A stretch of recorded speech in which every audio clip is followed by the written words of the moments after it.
ये क्वेश्चन था जो मैं बता रहा था,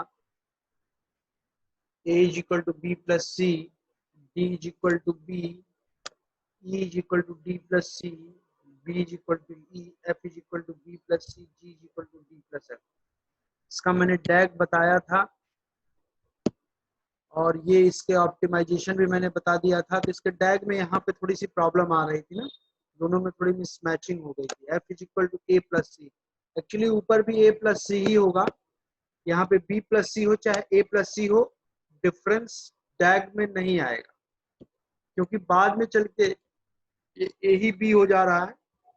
यहाँ पे देखिए, तो इसकी वजह से क्या हो जा रहा है, यहाँ ए और बी दोनों इसी नोड पे थे, तो f is equal to a plus c करो चाहे बी प्लस सी करो, कोई इफेक्ट नहीं पड़ना।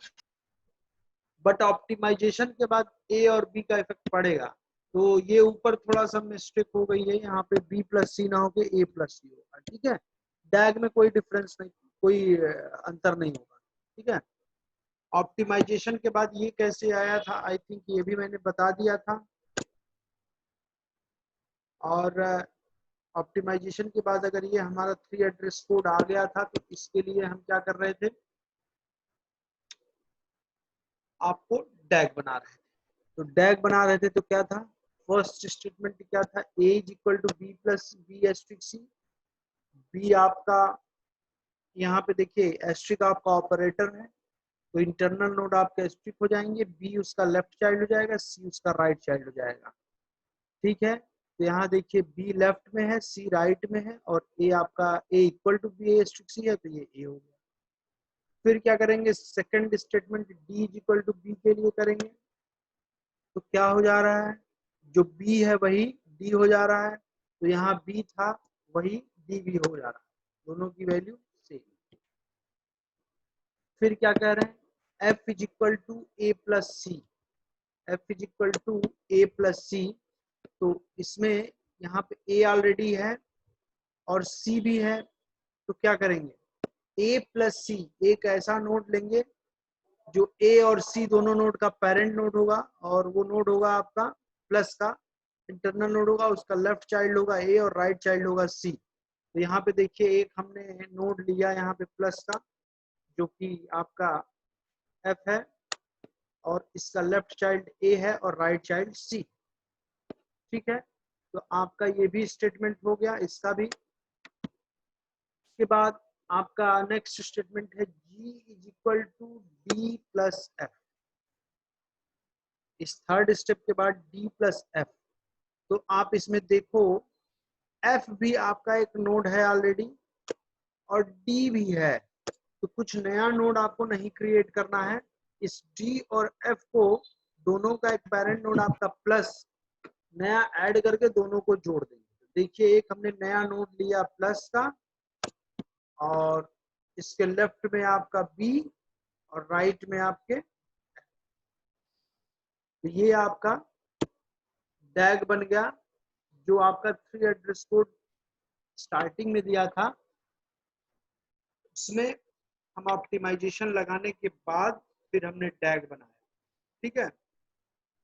डैग का यूज बेसिकली आपका कॉमन सब एक्सप्रेशन को फाइंड आउट करने में होता है, ठीक है। इसके बाद आपको एक क्वेश्चन और मैं कराता हूं, पहले इसका एप्लीकेशन बता दें, 1 मिनट रुक जाइए। एप्लीकेशन ऑफ डैग क्या होता है,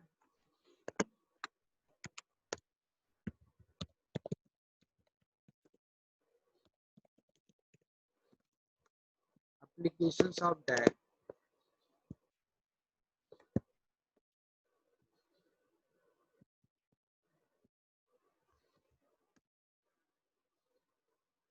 एक मिनट,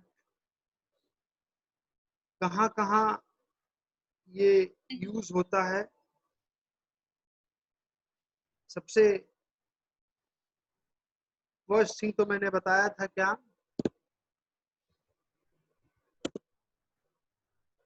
डिटरमाइनिंग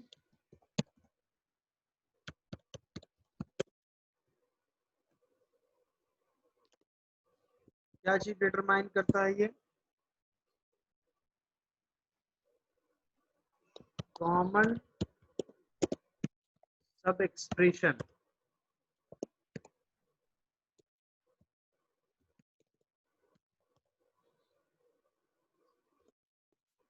और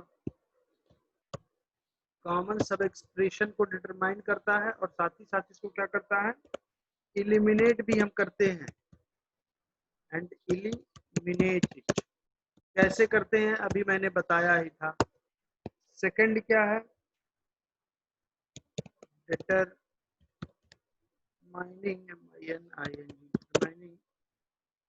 which name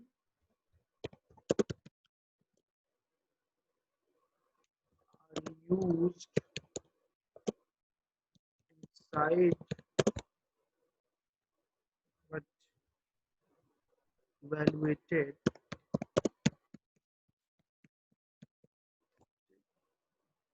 outside the block, outside the block। ये क्या होता है अभी बताऊंगा एक एग्जांपल की हेल्प से। हर which statement of block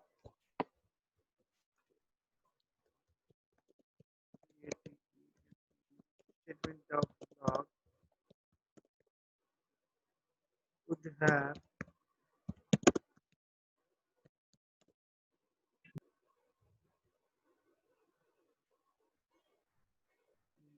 computed values, computed values but used outside the block।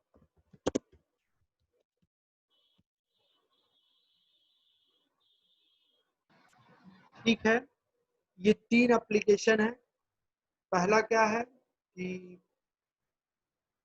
किसी भी थ्री एड्रेस कोड में हम कॉमन सब एक्सप्रेशन को फाइंड आउट करते हैं और फिर उसको इलिमिनेट कर देते हैं।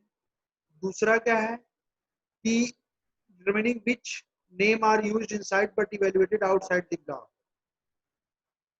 कोई वेरिएबल हो और वो किसी ब्लॉक में यूज हो रहा है बट वो उसके पहले ही कहीं वो इवेल्युएट हुआ हो, उस ब्लॉक में सिर्फ वो यूज हो रहा है। तीसरा क्या है, जस्ट सेकंड का अपोजिट है, determining which statement of block would have their computed value but used outside the block. किसी एक पर्टिकुलर ब्लॉक में वो इवेल्युएट हो रहा है जिस ब्लॉक में हम ऑप्टिमाइजेशन लगा रहे हैं, बट वो यूज किसी दूसरे ब्लॉक में हो रहा है। ठीक है, पहले सेकंड में क्या था, कंप्यूट दूसरे में हो रहा था, यूज करंट में हो रहा था। थर्ड में क्या है, कंप्यूट करंट में हो रहा बट यूज दूसरे ब्लॉक में। ठीक है, तो इसका हम एग्जांपल बताते हैं आपको। ठीक है, एग्जांपल बताते हैं तो पहले हम सिंपल डैग बताएंगे, देन एग्जांपल है T1 is equal to 4 into I, second T2 is equal to A of T1, third T3 is equal to 4 into I, 4 into I, T4 is equal to B of T3, then T5 is equal to T2 asterisk T4, then T6 is equal to product या prod plus T5, next prod is equal to T6, next T7 is equal to I plus 1, next I is equal to T7, next if I is less than or equal to 20, go to 1। ठीक है, ये देखिए एक चीज miss हो गया, 1 step,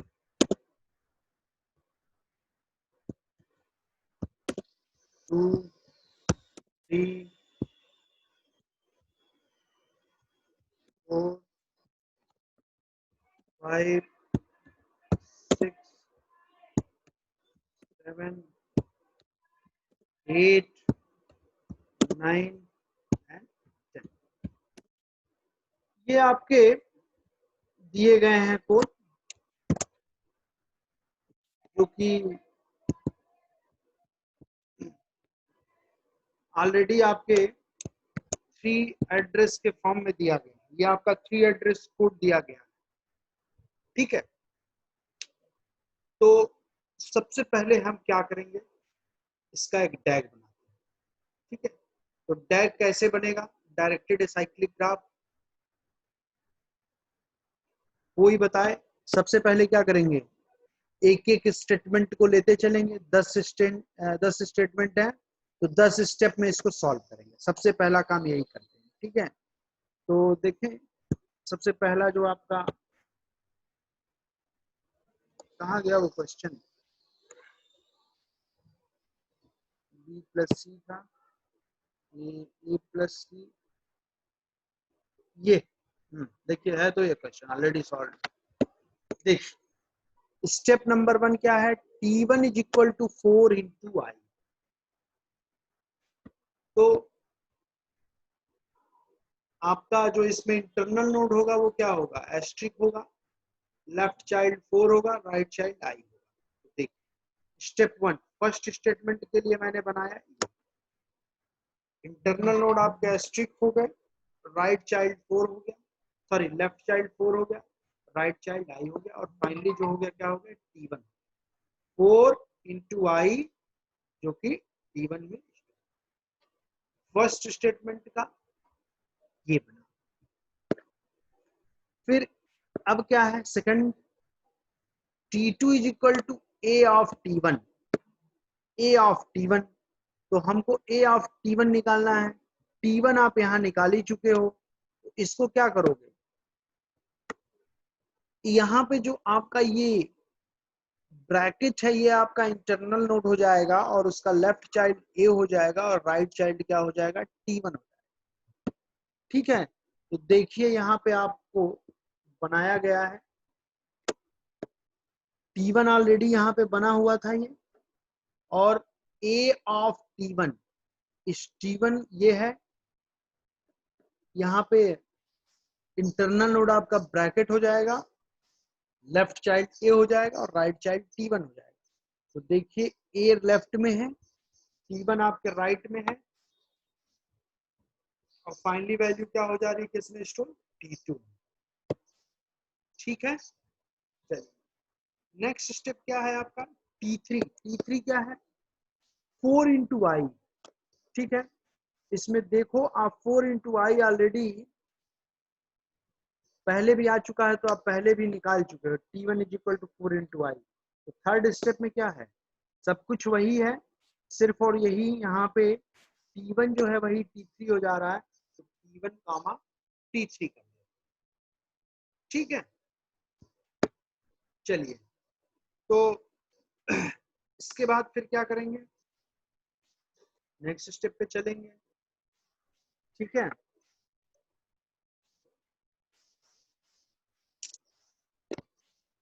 तो next आपका फोर्थ स्टेप है, T4 is equal to b of T3।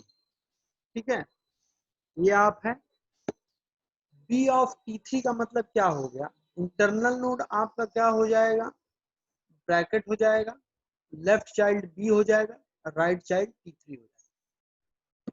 ठीक है, T3 ये है। ठीक है, इस T3 आपका राइट चाइल्ड होगा, और एक नया नोड क्रिएट होगा बी, जो कि यहाँ पे देखिए स्टेप नंबर 4 में यहाँ पे किया गया है। देखिए यहाँ पे, देखिए यहाँ पे आपका ये राइट में आपका देखिए T3 है, यहाँ पे लेफ्ट में आपका क्या है, बी है, और दोनों के पेरेंट नोड क्या है, ब्रैकेट है, और वैल्यू फाइनली किस में स्टोर हो जा रही है, T4 में। देखिए ये तो ऊपर जो था ये एज इट इज है ही है, एक यहां से फिर नोड निकल रहा। आई बात समझ में कि नहीं आई, कैसे किया गया है बताइए। 1 मिनट में बता ही देता हूँ, प्रिंट में बता दे रहा हूँ।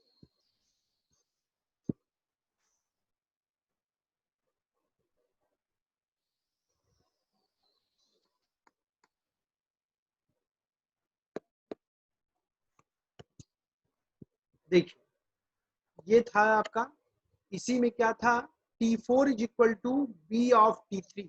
तो क्या करेंगे, सिंपल, ये T3 है ही है, एक यहां से यहां ऐसे एक नोड लेंगे और इस नोड में जो है आपका ब्रैकेट हो जाएगा और इसके बाद यहीं से आपका एक और नोड क्रिएट होगा जो कि बी होगा और फाइनली वैल्यू किसमें स्टोर हो जाएगी, दैट इज T4। देखिए यही चीज मैंने किया है।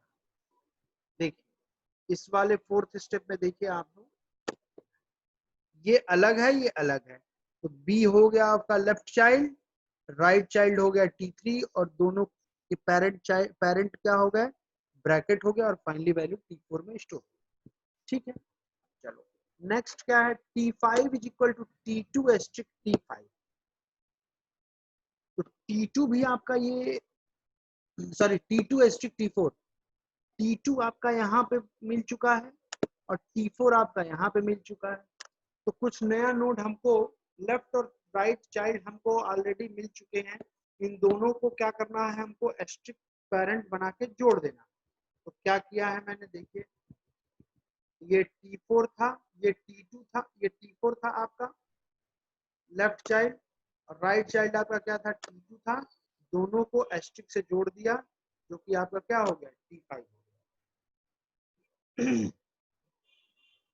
ठीक है, सिक्स्थ स्टेप पे चलिए। सिक्स्थ स्टेप पे क्या है, T6 is equal to prod plus T5।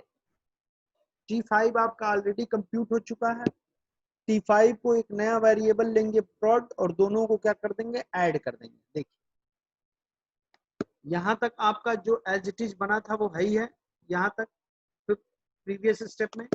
इसी में T5 को आपको राइट चाइल्ड कर दिया गया है और prod को क्या कर दिया गया है, लेफ्ट चाइल्ड कर दिया है और दोनों को प्लस से जोड़ा गया है। दोनों का पेरेंट नोड आपका क्या हो गया, प्लस, और वैल्यू स्टोर हो गई T6 में। ठीक है, इसके बाद सेवेंथ स्टेप क्या कहता है, prod is equal to T6। T6 ही क्या हो जा रहा है आपका, prod हो जा रहा है। देखिए सेवेंथ स्टेप में सब कुछ वैसे ही है, बस T6 कामा prod कर दिए। क्योंकि यहाँ पे ऑलरेडी इसका लेफ्ट चाइल्ड भी prod था और इसका पेरेंट नोड भी prod हो गया, तो दोनों सेम नहीं हो सकते, तो उसको या तो prod 1 prod 2 कर दो, मतलब दोनों की नंबरिंग अलग अलग कर दो। या तो मैंने देखे यहाँ prod 0 कर दिया लेफ्ट चाइल्ड को और पेरेंट नोड को prod ही रहने दिया। ठीक है, वो एक डिस्टिंग्विश करने के लिए कि कौन सा उसमें से पेरेंट नोड होगा और कौन सा लेफ्ट चाइल्ड होगा, कौन सा राइट चाइल्ड होगा, उसके लिए किया। कभी भी सेम चीजें अगर दो बार, वो अभी इसी ऐसे ही चीजें मिलेंगी तो हमारा कॉमन सब एक्सप्रेशन पता चलेगा और उसको हम एलिमिनेट भी कर देंगे। ठीक है, सेवेंथ हो गया। चलिए एर्थ में आइए, एर्थ में क्या कह रहे हैं, T7 is equal to I plus 1। ठीक है, T7 is equal to I plus 1। चलिए सेवेंथ स्टेप में चलिए, ये रहा आपका, इसमें I और प्लस 1, I आपका लेफ्ट चाइल्ड होगा, 1 आपका राइट चाइल्ड। इस पूरे ग्राफ में जो मैं आपने बनाया है, इसमें आई आपको मिल रहा है, आई देखिए आपका यहाँ पे है, तो लेफ्ट चाइल्ड आपको ऑलरेडी मिला हुआ है, बस 1 के साथ इसको प्लस करेंगे। देखिए यहाँ पे है आई और आई प्लस 1 था, तो राइट में आपके 1 हो गया और दोनों का पेरेंट नोड प्लस हो गया और वैल्यू आपकी T7 में स्टोर करा, क्योंकि T7 is equal to I plus 1। ठीक है, नेक्स्ट स्टेप 9 क्या है, I is equal to T7। I is equal to T7, तो I is equal to T7 में क्या करेंगे, जो T7 था वही I हो जाएगा। देखिए यही चीजें थी, यहीं पे I और T7 दोनों सेम होगा। दो स्टेप एक ही में मैंने यहाँ पे किया है, ठीक है। तो चूंकि यहाँ पे भी दो I यूज हो रहा है तो ये I 0 हो जाएगा। देखिए 0 छूट गया है, ये आपका हो जाएगा I 0 और ये हो जाएगा I, क्योंकि सेम यहाँ 0 छूट गया है, इसको आप कर लेंगे, समझ लीजिए। नेक्स्ट स्टेप क्या है आपका, I is less than or equal to 20 go to 1।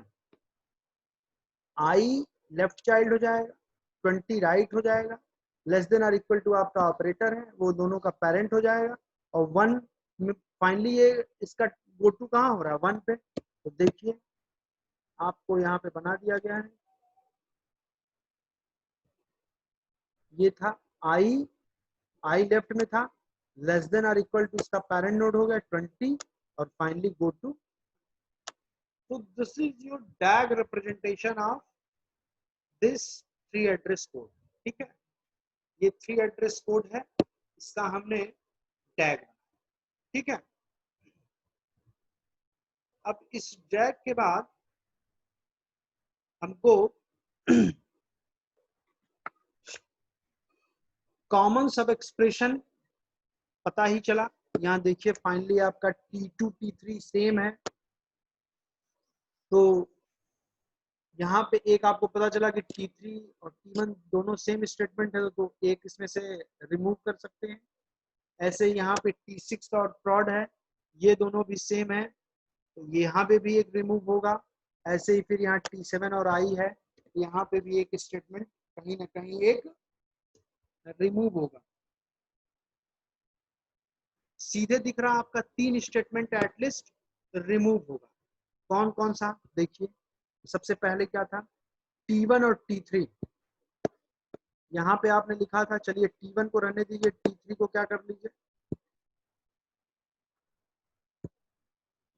T3। इसी तरह से आपका यहाँ पे ये T6 था, यहाँ पे देख लीजिए T7 और I, तो इसमें भी T7 को हम चाहे तो रिमूव कर सकते हैं, ठीक है। चलिए पहले इसको देख लेते हैं, ये ऊपर वाला जो है इसको, ये T6 और प्रॉड को, ठीक है। तो T6 और प्रॉड को करेंगे तो T6 इज इक्वल टू प्रॉड आपका रिमूव हो जाएगा। तो कैसे होगा, इसके लिए थोड़ा सा इसमें यहीं पे हम देखते चले। T1 is equal to 4 into i, ये हो जाएगा, T3 ये हो जाएगा, तो B ऑफ T2 हो जाएगा, ठीक है। T5 इज इक्वल टू ये प्रॉड इज इक्वल टू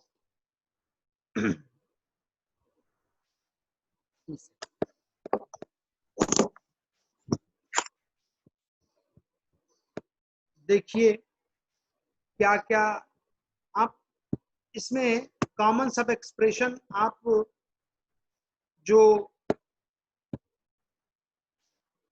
अरे आप ऑप्टिमाइजेशन टेक्निक जो पीछे पढ़े हैं आप उसी को अप्लाई कर दीजिए, या फिर आप डैग से भी देख के अप्लाई कर सकते हैं, दोनों बातें बराबर होंगी। देखिए कैसे रिमूव कैसे होगा। फर्स्ट स्टेप तो वैसे ही रहेगा, T1 is equal to 4 into I. Second step भी ऐसे ही रहेगा, T2 is equal to A of T1, ठीक है। थर्ड स्टेप आपका चूंकि सेम है, T1 भी आपका 4 इंटू आई है, T3 भी आपका 4 इंटू आई है, तो T3 को लिखने की जरूरत नहीं है। डैग में भी आप T1 और T3 को सेम किए हैं, तो इसको हटा देंगे। फिर आप क्या करेंगे, तो जहां जहां T3 होगा वहां T1 आ जाएगा, ऑटोमेटिकली आ जाएगा जब T3 हट जाएगा।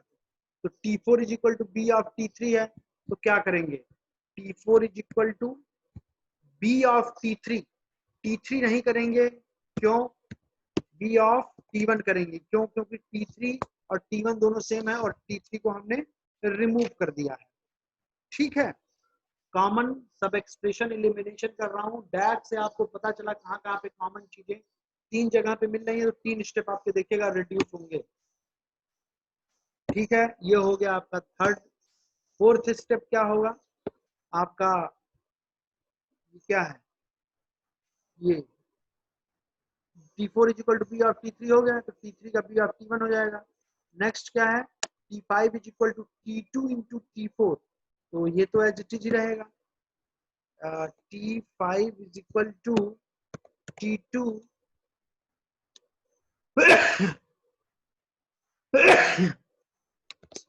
Asterisk T4। ठीक, इसके बाद क्या है, T6 इज इक्वल टू, आप देखो इन दोनों स्टेटमेंट्स को देखो, T6 is equal to prod plus T5 है, और finally prod is equal to क्या है, T6। तो अगर इन दोनों को मिला के आप देखो तो एक स्टेटमेंट बन जाएगा। कैसे भाई, T6 is equal to prod plus T5, तो और prod is equal to T6, तो इस T6 की वैल्यू को हम ले आके सीधे यहाँ पे पुट कर दें तो क्या हो जाएगा, prod is equal to prod plus T5। भाई सीधा सीधा कर दे, या इस वैल्यू को इसमें रख दे, T6 prod is equal to T6, तो इस T6 को हम prod से रिप्लेस कर दे। बात वही है, 6 से 7 करो या 7 से 6 करो, बात वही है। दोनों से 6 और 7 में से एक स्टेप कम हो जाएगा, और फाइनली आपको क्या मिलेगा, prod is equal to prod plus T5। ठीक है, चलिए यहां से एक कम हुआ। इसके बाद देखिए सेम यहाँ पे भी हो रहा है, T7 is equal to I plus 1 और I is equal to T7। तो यहाँ पे भी क्या करो, या तो इस T7 की वैल्यू यहाँ पे पुट कर दो, I is equal to I plus 1, या फिर यहाँ पे T7 is equal to I कर दो, तो बात वही हो जाएगी। और फाइनली क्या हो जाएगा, I is equal to I plus 1। यहाँ इन दोनों स्टेप में से भी एक स्टेप आपका कम हो जाएगा, दोनों मर्ज करके एक बनाएंगे हम, तो एक हो जाएगा। ठीक है, तो इसके बाद 7th स्टेप क्या हो जाएगा, if I is less than or equal to 20 then go to 1। ठीक है, आपका देखिए जो आप 10 स्टेप में प्रॉब्लम को सॉल्व कर रहे थे वो हमारा 7 स्टेप में। ठीक है, अटेंडेंस अर्पित जी लीजिए 67 है।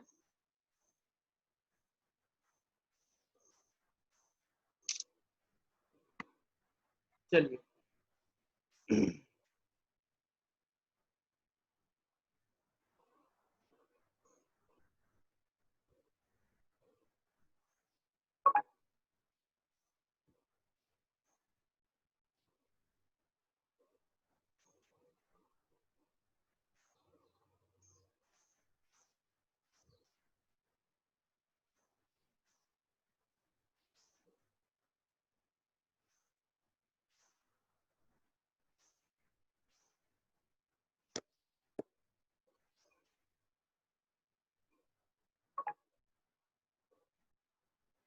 चलिए, तो ये आपका ये जो कोड था 3 एड्रेस कोड, इसका ऑप्टिमाइज्ड मिल गया, कॉमन सब एक्सप्रेशन इलिमिनेशन हो गया। ठीक है, मैंने 3 एप्लीकेशन बताया था। फर्स्ट था आपका कॉमन सब एक्सप्रेशन को फाइंड आउट करो और उसको इलिमिनेट करो। सेकंड क्या कह रहा है कि determining which name are used inside but evaluated outside the block. देखिए यहाँ पहला स्टेटमेंट में ही आपका 4 into I है, I का हम यूज कर रहे हैं यहाँ पे, बट कहां से आया I, कैसे इवेल्युएट हुआ है, इसके पहले हमको नहीं पता है। ये इसके पहले किसी ब्लॉक में I हमारा यूज हुआ है, ये देखिए फाइंड आउट होगा। क्यों, देखिए जैसे यहाँ पे T1 है, T1 है, देखिए T1 यहाँ पे हमने कंप्यूट किया, T1 यहाँ पे यूज हो गया, T2 यहाँ पे कंप्यूट हुए, T2 यहाँ पे यूज हो गया, T4 यहाँ पे हमने कंप्यूट किया, T4 भी यूज हो गया। ठीक है, यहाँ पे देखिए prod is equal to prod plus T5 है। यहाँ पे देखिए हम prod की वैल्यू prod प्लस T5 कर रहे हैं, बट prod को हम कहीं यूज नहीं कर रहे हैं, कहीं आगे के ब्लॉक में इसको यूज करेंगे। तो ये हो गया आपका ये third application, determining which statement a block would have their computed values but used outside the block। देखिए यहाँ prod is equal to prod plus t5, हमने prod की वैल्यू कंप्यूट कर रहे हैं बट हम इसमें कहीं यूज नहीं कर रहे हैं, इसको हम कहीं नेक्स्ट ब्लॉक में यूज कर रहे हैं। ऐसे ही देखिए यहाँ i equal to i plus 1 तो कर रहे हैं और इसका हम यूज भी यही कर दे रहे हैं। तो जितने भी यहाँ पे वेरिएबल की वैल्यू कंप्यूट हो रही है अगर यहीं पे यूज आ रही है तो कोई प्रॉब्लम नहीं। यहाँ पे एक i ऐसा वेरिएबल है जो कि हमारा पहले ही इवेल्युएट हो चुका है, पहले ही कंप्यूट हो चुका है और हम यहाँ पे i को डायरेक्टली यूज कर रहे हैं। और prod एक ऐसा वेरिएबल है जिसको हम इस ब्लॉक में कंप्यूट कर रहे हैं, इवेल्युएट कर रहे हैं, बट उसका यूज हम नेक्स्ट ब्लॉक में आगे के किसी ब्लॉक में। ये तीनों पॉइंट समझ में आ गए आपको। अब दूसरी बात क्या है कि ये जो आपके कोड मिले हैं 3 एड्रेस कोड, इसका हमको डैग बनाना है, क्योंकि इसका तो मैंने बनाया ही। अब इसमें क्या हो जाएगा, जब दोबारा डैग हम बनाएंगे तो कुछ नोट्स वगैरह कम हो जाएंगे क्योंकि स्टेटमेंट भी आपके कम होंगे। कॉमन सब एक्सप्रेशन आपको यहाँ से पता चली गया था। देखिए एक यहाँ पे हो रहा था, एक यहाँ पे हो रहा था, एक यहाँ पे हो रहा था। तो यहाँ T6 और prod एक हो जा रहे थे, आप चाहे होते तो यहीं से भी आप चाहें तो T1 T3 है, यहाँ से भी एक रिमूव, 3 स्टेटमेंट आपके रिमूव हो रहे थे। तो आपके फाइनली क्या होंगे, आपके डैग भी चेंज हो जाएंगे। अब डैग कैसे चेंज होगा, क्या होगा, उसको आप चाहे तो